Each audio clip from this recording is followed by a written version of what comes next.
Cette émission vous est offerte par le Dancing de la Jaille à Jaillan. Do abadoo ashu, bedu bedu abadoo abadoo ashu, bedu bedu abadoo abadoo ashu, bedu bedu abadoo abadoo ashu, bedu bedu abadoo abadoo ashu, bedu bedu abadoo abadoo ashu, bedu bedu abadoo abadoo ashu, bedu bedu abadoo abadoo ashu, bedu bedu.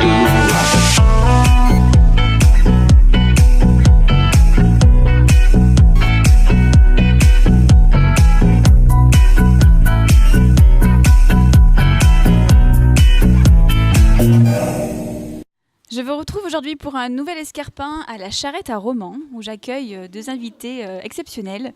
Michael Jones, bonjour. Bonjour. Alexandre Fivet, bonjour. Bonjour.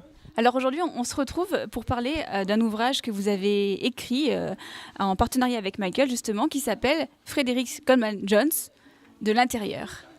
Comment c'est venu cette idée ? En fait, c'est mon deuxième livre consacré à Jean-Jacques Goldman. Oui. Et j'ai eu envie de continuer. Je ne voulais pas faire un deuxième livre sur Jean-Jacques Goldman.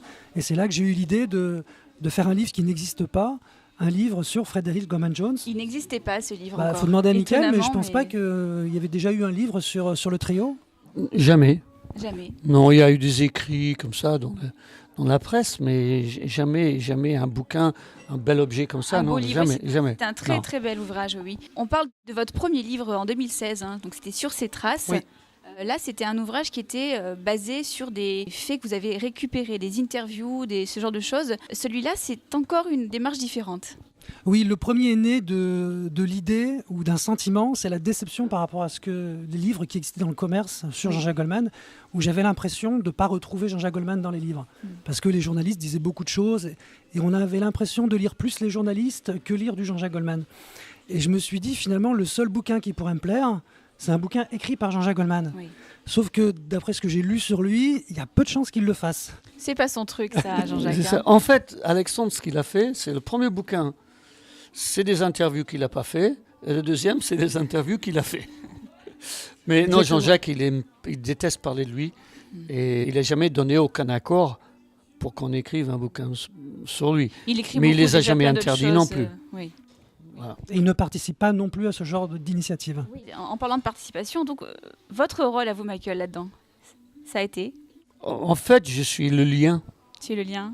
Voilà, c'est-à-dire que bon, il se trouve qu'il y a mon nom en dernier, je faisais partie du groupe, donc j'étais bien placé pour en parler et aussi d'aiguiller Alexandre sur des gens qui pouvaient contacter. Michael, la mémoire du trio, en fait. Oh, je sais pas, non, il y a un tas de trucs que j'ai oubliés. Non, mais c'est vrai, il a une mémoire incroyable parce qu'il est vraiment rentré dans des niveaux de détails selon les périodes, avec des anecdotes. Non, vraiment une très très bonne mémoire. C'est une collaboration que vous avez fait ensemble. Ça a pris combien de temps ? Entre la sortie de premier livre et celle-ci, on s'est pas mal côtoyé. Alexandre est venu en tournée avec nous, donc on a pu, autour d'une bière, santé, locale, hein, Oui. on a pu parler de choses et d'autres et on a évoqué toutes les anecdotes qui me revenaient à la tête à ce moment-là. On faisait ça dans la voiture, on faisait ça à l'hôtel quand on était ensemble. De l'intérieur, vous aussi. Exactement. C'est la exactement. continuité. J'ai lu le livre, j'ai lu l'ouvrage. Forcément, fan de la première heure, ça nous parle, ça fonctionne. Il y a des très très belles photos, des photos inédites. Vous avez collaboré avec des photographes sur ce projet-là ou c'est des archives ? Comment vous avez fonctionné ? En fait, il y a deux catégories de photos. Il y a des photos d'enfance, donc des trois membres du trio, sauf un. Après, la période où ils ont commencé à avoir un certain succès, on va dire, au début des années 80, ce sont des photographes professionnels, et notamment les deux photographes de tournée de Jean-Jacques Goldman, qui étaient Claude Gassian et Pingouin. Et Pingouin, entre parenthèses, était le manager de Carole. D'accord, Ouais. ok. On va revenir un petit peu à son histoire. Vous avez dit, je l'ai lu dans l'ouvrage, qu'avec Jean-Jacques, ça a été un coup de foudre artistique et amical. On est devenus amis directs, vous avez dit. C'est quelque chose qui perdure ? Je ne peux pas l'expliquer. C'est-à-dire qu'on s'est rencontrés pour la première fois à Sceaux pour choisir les chansons du troisième album de Tai Fung. Et on a écouté les chansons des uns et des autres. Et c'est bizarre, c'est-à-dire que quand j'entendais les chansons de Jean-Jacques, on se regardait. Et quand il écoutait les miens, il me regardait. Donc on se regardait à nouveau. Et ça fait gling, quoi. C'est quelque chose qu'on ne peut pas expliquer. C'est comme ça. Donc pour moi, c'est une espèce de coup de foudre. Et on est devenus tout de suite amis. Tout de suite, ça a été instantané. Voilà, ça a été immédiat. Au-delà de cette amitié, vous avez grandi artistiquement ensemble aussi. Vous avez dit que donc vous, Jean-Jacques, vous avez appris à chanter en français, mais vous avez appris dans la réciproque l'un et l'autre. Qu'est-ce qu'il vous a apporté, Jean-Jacques ? Tout ce que j'ai appris au niveau de travail d'arrangement, de découpage des chansons, de l'écriture, la scène, c'est-à-dire que avant de connaître Jean-Jacques, j'étais un simple musicien de groupe qui chantait, bien sûr, mais j'avais pas encore cette notion de la mise en scène, de comment parler aux gens, de comment faire un spectacle. Parce qu'avant, je faisais que des chansons à la suite. D'accord. La notion de mise en scène, de faire quelque chose pour les gens, c'est lui qui m'a apporté ça. C'est lui qui m'a apporté énormément de choses dans l'écriture. Aujourd'hui, je peux écrire en français. C'est quelque chose que je n'aurais jamais osé faire avant. C'est même Jean-Jacques qui m'a poussé à réécrire parce que j'avais laissé tomber à un moment donné. Vous êtes insufflé en fait une dynamique en continu l'un et l'autre. Voilà, et moi ce que je pouvais apporter de mon côté, c'était le travail du son. D'accord. Moi c'était quelque chose qui me tenait beaucoup à cœur. Et le travail vocal, c'est-à-dire les chœurs. Parce que je suis gallois, c'est un petit peu mon... Je suis tombé dedans aussi quand j'étais petit. C'est un peu une obligation chez vous. Voilà, mais c'est l'instrument oui. national du Pays de Galles, c'est la voix. C'est la voix. Donc on apprend à chanter en chœur dès la maternelle en fait. Quelque chose qui n'est pas très connu dans la culture française, puisque on chante beaucoup à unisson en France, ou en grégorien, c'est-à-dire qu'il n'y a que 2 voix. Que nous, on apprend à chanter au moins à 3 voix. Là, vous sortez un objet qui est médiatisé, on fait le tour. Les médias ont été très très durs avec Jean-Jacques, avec vous, avec les débuts même du trio. Comment vous l'avez vécu, toute cette... On a eu de la chance, c'est-à-dire que pour nous, l'important n'était pas ce que disent les presses, c'était est-ce que les gens ils viennent nous voir ou non. C'est-à-dire que le fait que les gens viennent, qui participent au spectacle et qui sont en accord avec nous, c'est ça le plus important. Après, ce que disent la presse, là j'ai une anecdote toute récente, c'est-à-dire que moi j'ai lu le critique de la presse du film sur Queen, oui. Bohemian Rhapsody. Magnifique. Et c'est une horreur ce qu'ils écrivent. Et le film est juste génial. C'est-à-dire que, en général, quand je vois un mauvais critique sur un film, je vais la voir. Quand c'est dithyrambique, normalement, j'y vais pas. Je sais que je vais m'ennuyer. Mais je ne sais pas ce qu'ils ont dans la tête. En général, le gros problème de la presse musicale française, c'est que c'est des gens qui ne connaissent pas la musique. Tout simplement. C'est pas faux. Petite précision sur Fred Gorman Jones, la presse n'a pas été négative par rapport au disque. C'est juste qu'ils ne comprenaient pas qu'un artiste comme Goldman puisse partager l'affiche et donc, quelque part, diviser les royalties en 3. Et c'est ce qu'on pouvait lire. Non, mais on pouvait le lire dans Le Monde, on pouvait le lire dans Libération, mais ils ne critiquaient pas la qualité artistique du travail. Bien c'est sûr. Vraiment l'idée même qui était inconcevable dans leur esprit. Non, c'est un très très bel objet. On apprend des petites anecdotes, on apprend plein de petites choses. Vous avez 2-3 petites choses en off comme ça à nous dire sur des extraits du livre Alors c'est pas du off alors, parce que si c'est du off et que ça y est pas, c'est que je ne vais pas en parler. Alors, on dit rien. Pour le prochain peut-être.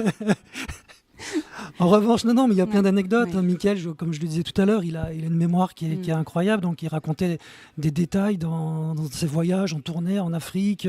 Comment ça s'est passé cette pêche aux infos justement ? Michael a fait le lien, mais vous êtes allé rencontrer les gens ? Comment ça s'est présenté ? Oui, je suis allé voir les gens un par un, D'accord. soit dans leur domicile, soit sur leur lieu de travail. Et ils m'ont ouvert leurs portes, grâce notamment à Mickaël, grâce à Pingouin. Et ça s'est fait très simplement, dans la bonne humeur.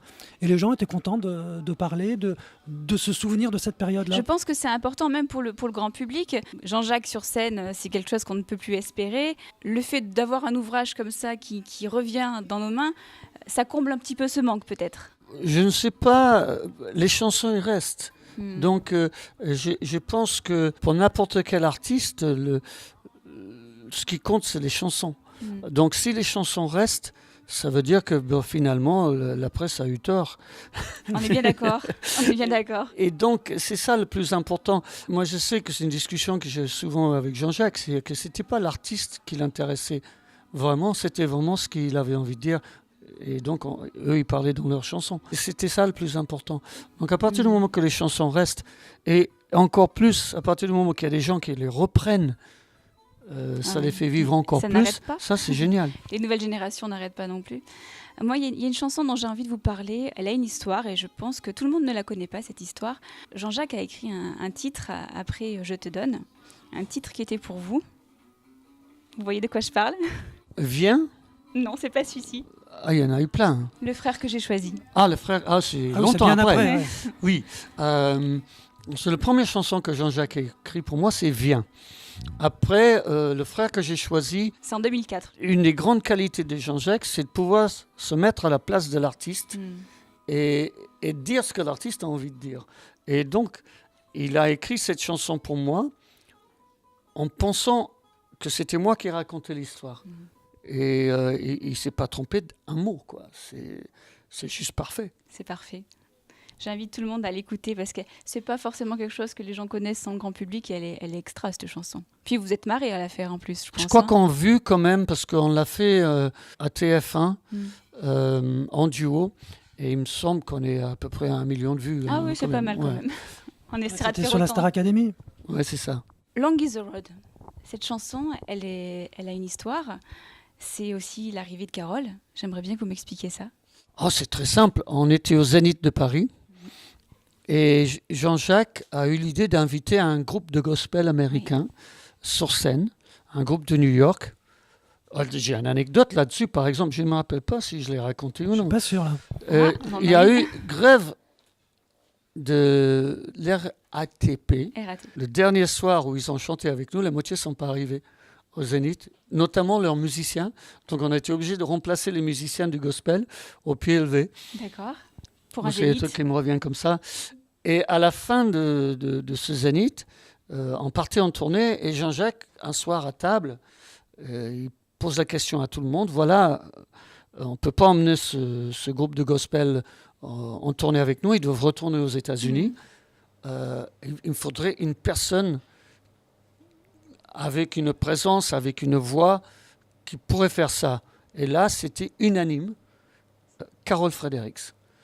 Tous les musiciens l'ont dit, Carole Fredericks. Et donc, elle est venue. Jean-Jacques a dû la rencontrer, essayer chez lui, tranquille, comme il avait l'habitude de le faire. Et elle est arrivée, et ça l'a fait tout de suite. Ça l'a fait tout de suite. Il y a de très très beaux passages dans le livre où on explique aussi comment Carole en est arrivée là, comment elle est arrivée sur le territoire. On ne va pas tout dévoiler non plus, hein, Alexandre, on ne va pas tout dévoiler. Michael, vous avez dit aussi dans le livre, la scène c'est mon bac à sable. Moi j'ai adoré cette phrase. C'est toujours votre bac à sable? Toujours, c'est pour ça que je vais toujours jouer dedans. Et il y a quelque chose, une actualité, Michael, en ce moment? Non, c'est-à-dire que j'ai arrêté de faire des disques. Oui. Je fais toujours des projets, comme le dernier projet, c'est Souviens-toi. On est sur un autre projet, on vient de massacrer Patois à nouveau. Mais un vrai massacre. C'est la scène maintenant, c'est-à-dire que je repars en tournée. Là, je prends du repos. À partir de début février, je repars en tournée. Et on a déjà à peu près, en concert public, une 40aine de concerts l'année prochaine, sans compter les concerts privés et les concerts caritatifs. Une belle programmation à venir alors. Et vous Alexandre, alors une suite, c'est prévu? De Frederick Goldman Jones? Oui, de l'histoire. J'aimerais bien, mais là, ça voudrait dire qu'il faudrait que l'un des deux ou les deux en duo fassent un nouveau disque. Pourquoi ça ferait peut-être un nouveau chapitre, mais sinon, ça va être compliqué. Ça va être difficile. C'est un très bel ouvrage, vraiment beaucoup de choses, même méconnues du grand public, y sont. Des photos inédites également. Hein. Où est-ce qu'on peut trouver votre ouvrage, Alexandre? Partout. Un peu partout. Un peu partout. Hein. Voilà. N'hésitez pas. En tout cas, merci à tous les deux. Merci. Merci Michael. On devrait le vendre en pharmacie. Ça fait du bien. Hein, c'est-à-dire qu'il n'y a rien de mieux que de feuilleter un bouquin comme ça le soir dans le lit avant de faire dodo. C'est super. Il est quand même un peu costaud et lourd pour eux. Mais... C'est pour ça qu'il faut le laisser dans la chambre. Il faut le laisser dans la chambre, on ne va pas le toucher. Merci beaucoup. Merci Alexandre, à vous. je vais rester une minute avec toi puisqu'on va maintenant accueillir Alain. Tu vas me parler un petit peu de lui. Et puis. Alain, viens donc me remplacer. Merci beaucoup, Michael. Merci. Au revoir. Au revoir. Do abadoo ashoo, bedoo bedoo abadoo abadoo ashoo, bedoo bedoo abadoo. Donc, j'accueille Alain Philippi. Bonjour. Bonjour. C'est une rencontre un petit peu inattendue. Hein. On ne s'était pas prévu qu'on se rencontre, vous et moi. Oui. Et puis, en discutant sur Escarpin, on aime les musiciens, on les pousse. Et là, Alain, il a un album à nous présenter. Allez, je tout vous à écoute. fait. Écoutez, je m'appelle Alain Philippi. Je viens de sortir un album qui s'appelle Certifié non conforme. Voilà. Avec 11 chansons dessus. Alors, les tendances, c'est quoi comme esprit l'album? Alors, c'est de la pop française. J'ai voulu quelque chose d'assez épuré, D'accord. mais c'est quelque chose de très actuel quand même. Et avec des textes en français que je fais moi tout seul dans mon coin, et voilà, sans l'aide de personne. Musicien, Alain? Oui, musicien, oui, guitariste. Je chante et j'écris. Et vous évoluez avec des musiciens sur scène? Alors, il y a des formules seules aussi? Je fais beaucoup de solos en fait. D'accord. Pour une raison simple, c'est que au niveau instrument, voyage, c'est beaucoup plus simple, comme je me déplace un peu partout. Mais par contre, quand je peux, j'aime bien être accompagné de musiciens, mais ça devient de plus en plus difficile plus de jouer compliqué, oui. avec des musiciens. On va passer un petit extrait. Avec plaisir. Allez, c'est parti. Avec plaisir. Je peux partir au combat ou bien me cacher sous les draps. Courir plusieurs vies à la fois jusqu'à épuiser mes faux pas. Je peux aimer aujourd'hui et détester demain. Je peux partir dans tous les sens ou m'accrocher à mon décor. Changer de place à chaque fois que le vent souffle dans les couloirs de ma raison. L'heure n'est plus au regret. Ma vie c'est oser et je fais tout ce qui me ressemble, même s'il n'y a rien à comprendre. Je fais tout ce qui me ressemble et je fais tout ce qui me ressemble. Il y a tant de choses à apprendre et moi je ne veux pas attendre. La la la la, na na na na na la, na na na na na la, na na na na. Merci pour ce petit extrait. Je vous en prie. Un site internet pour vous retrouver? Un site non, mais par contre les réseaux sociaux, Bien sûr. Facebook, Ok. Instagram, Twitter, tout ça quoi. Alexandre, c'est pas anodin que tu sois resté avec nous. Tu connais ce garçon, ce musicien? Oui, en fait, on s'est rencontrés quand on était en petite tournée avec Mickaël il y a 1 an et demi. D'accord. On faisait des dédicaces dans un culturel, on faisait des radios ensemble. Et comme on était dans le sud de la France, Alain est venu nous rejoindre. On a sympathisé et voilà, Alain est venu nous voir parce qu'il arrive à Alain de faire les premières parties de Mickaël. D'accord. Donc voilà, Ok. le lien entre les trois. Tout c'est clair. Et on est devenus copains, il m'a fait écouter son album, j'ai trouvé ça super. Et on le chante à la maison et tout le monde, en fait, on devient très vite accro à ce disque une fois qu'on l'a écouté. Donc, La musique, c'est une grande affaire de copains, j'ai l'impression quand même. Hein. je sais pas, mais en tout cas, c'est Je sais pas. très addictif. Merci beaucoup à tous les deux. Merci. Alain, Merci. on va suivre votre actualité. Et puis Alexandre, peut-être pour un prochain ouvrage, parce que vous n'êtes pas que sur la musique, vous faites aussi plein d'autres choses. Je sais qu'il y a un ouvrage sur le foot qui se prépare. Il y en a un qui est en cours de préparation Oui. et qui devrait sortir, qui va sortir au printemps prochain, D'accord. qui est sur l'Olympique de Marseille et qui s'appelle Les années tapis dans le vestiaire de l'OM. D'accord, il y a du dossier là aussi. On verra. Je vous invite à suivre l'actualité de ces artistes. À très vite sur Escarpin et Rouge Micro pour une prochaine édition. Merci.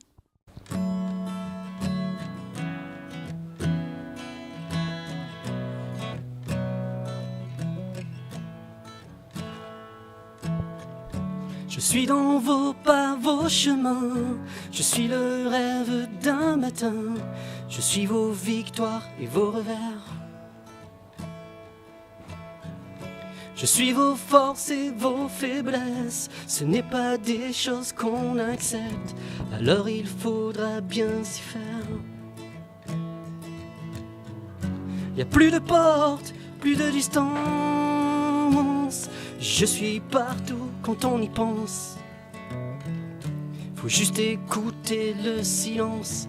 Faut juste sentir ma présence. Je suis le visage de ma mère quand elle y pense et qu'il s'éclaire. Je suis le sourire de ma sœur, je serai là si elle pleure. Je suis la force de mon père quand rien ne va et qu'il se perd. Je suis un souffle, une lueur, je suis simplement dans vos cœurs.